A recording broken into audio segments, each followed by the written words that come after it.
माँ बाप अपने बच्चों से बहुत सी उम्मीदें रखते हैं और अपनी उम्मीदों के अनुरूप अपने बच्चों को शिक्षा देते हैं, लेकिन कई बार कुछ बच्चे अपने माता पिता की सोच से परे अलग ही दिशा में अग्रसर होते हैं। नालायक बेटा नलायक बेट, ऐसे ही एक लड़के की कहानी मजेदार कहानियां आइन हिंदी है, जिसका नाम मोहन था। मोहन स्वभाव से लापरवाह किस्म का लड़का था, इसलिए वह अपने हर काम बिगाड़ लेता था, जिसका खामियाजा उसे और उसके माता पिता को भुगतना पड़ता था। मोहन के माता पिता को मोहन के भविष्य की चिंता हमेशा बनी रहती थी। मोहन ने अपने कॉलेज की पढ़ाई अधूरी ही छोड़ दी थी और सारा दिन आवारागर्दी करते गुजारने लगा था। मोहन के जीवन का कोई उद्देश्य नहीं था। वह अपने माँ बाप का इकलौता नालायक बेटा था, जिस पर उसके माँ बाप को गर्व नहीं बल्कि शर्म महसूस होती थी। हालांकि इस बात से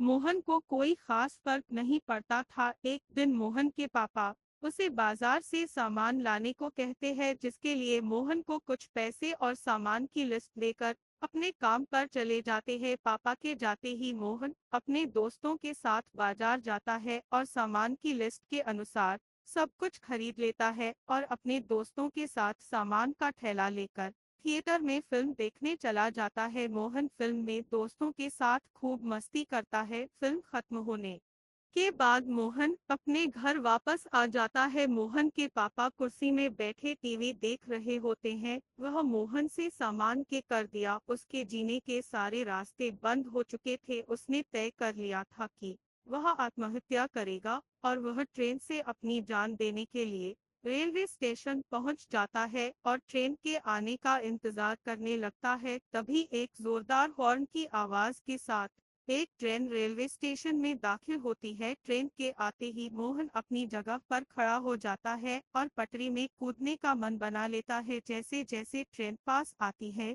मोहन की धड़कनें बढ़ने लगती है और जैसे ही ट्रेन मोहन के करीब पहुंचती है, वह आत्महत्या करने के लिए ट्रेन के सामने छलांग लगा देता है। लेकिन उसी वक्त उससे एक आदमी टकराता है, जिसके हाथ में एक बड़ा सा बैग होता है। टक्कर की वजह से मोहन दूर जा गिरता है और उसकी जान जाने से बच जाती है। मोहन उस यात्री का बैग उठाकर उसको देता है, लेकिन मोहन को उसके बैग में बहुत ज्यादा भार महसूस होता है और जैसे ही मोहन बैग की चेन खोलता है, वह चौंक जाता है। बैग के अंदर एक इलेक्ट्रॉनिक टाइमर बम चालू हो चुका था, जिसके समय के अनुसार अगले 10 मिनट में वह बम फटने वाला था। मोहन बैग लेकर स्टेशन के बाहर भागने लगता है। अचानक वह आदमी भी मोहन के पीछे भागता है। हड़बड़ाहट में मोहन का संतुलन बिगड़ जाता है और वह रेलवे प्लेटफॉर्म के फर्श में गिर जाता है। उसी वक्त वह आदमी मोहन के पीछे भागते हुए उसके पास पहुंच जाता है और अपना बैग उठा लेता है, लेकिन उसकी किस्मत बुरी होती है, क्योंकि रेल पुलिस के जवान वहां पहुंच चुके होते हैं और उन्हें देखकर मोहन जोर जोर से बैग की तरफ इशारा करके बॉम बॉम चिल्लाने लगता है। मोहन की आवाज सुनकर रेलवे पुलिस के जवान उस इंसान पर बंदूक तान देते हैं, जिसके हाथ में बम वाला बैग होता है। मोहन पुलिस वालों को बताता है कि अगले 10 मिनट में बम फटने वाला है। रेलवे पुलिस का एक जवान अपनी बहादुरी दिखाते हुए बैग लेकर रेलवे यार्ड की तरफ भागता है और पूरी ताकत से बैग को यात्रियों से दूर फेंक देता है और तभी एक जोरदार धमाका होता है, जिससे रेलवे यार्ड में खड़ी मालगाड़ी का एक डब्बा क्षतिग्रस्त हो जाता है, लेकिन यात्रियों की जान बच जाती।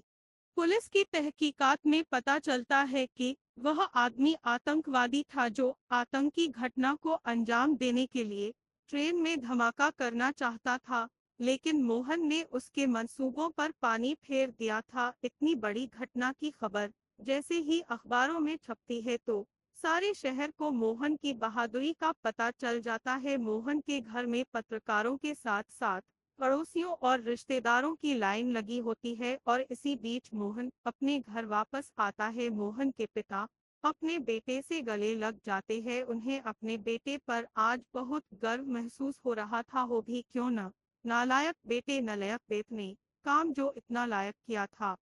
मोहन के अच्छे काम की वजह से वह अपने माँ बाप के साथ साथ पूरे देश का लायक बेटा बन जाता है और इसी के साथ यह कहानी हिंदी समाप्त